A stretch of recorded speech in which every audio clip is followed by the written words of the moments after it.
മറ്റു മേഖലകളിൽ ചിലപ്പോൾ പരിഹാസത്തിന് ഇടയാവുന്നുണ്ടായിരിക്കാം. പക്ഷേ പുലിക്കളിയെ സംബന്ധിച്ചിടത്തോളം ഒരു കായിക വിനോദത്തിനും ഒരു കലാരൂപത്തിനുമാണ് ഞാൻ തടി എന്ന് പറയുന്ന ഒരു അംഗീകാരമായിട്ട് കണ്ടത്. ഒന്ന് സുമോ ഗുസ്തിക്കാണ്. സുമോ ഗുസ്തിക്ക് എത്രയും തടിയുള്ള ഒരാളാണെങ്കിൽ ഏറ്റവും വലിയ ഗുസ്തിക്കാരനായി മാറാണ്. കലാരൂപം എന്നുള്ള നിലയ്ക്ക് പുലിക്കളിയെ സംബന്ധിച്ചിടത്തോളം ഞാൻ പറയുന്നത് സിക്സ് പാക്ക് അപമാനമായി മാറുന്ന ഏക കലാരൂപമാണ് പുലിക്കളി. സിക്സ് പാക്കുള്ള ഒരു വ്യക്തിയെ സംബന്ധിച്ചിടത്തോളം പുലിക്കളി വേദിയിൽ അയാൾക്ക് വലിയ സ്ഥാനമില്ല. അയാൾക്ക് ചിലപ്പോൾ നെഞ്ഞത്ത് ഒരു ബ്ലോക്ക് പോലും വരച്ച് കിട്ടിയെന്ന് വരില്ല.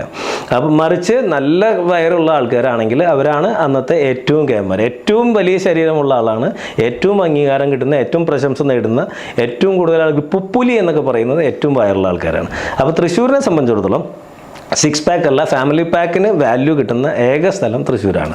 അവിടെ വയറന്മാർക്ക് അംഗീകാരമാണ്. മറ്റുള്ള മേഖലകളിലെ ദിവസങ്ങളിൽ അവർക്ക് ബുദ്ധിമുട്ടുകൾ ഉണ്ടായിരിക്കാം. തീർച്ചയായും ഇത്രയും വലിയ ശരീരം മെയിൻറ്റെയിൻ ചെയ്യുക എന്ന് പറയുന്നത് ഭയങ്കര ബുദ്ധിമുട്ട് തന്നെയാണ്.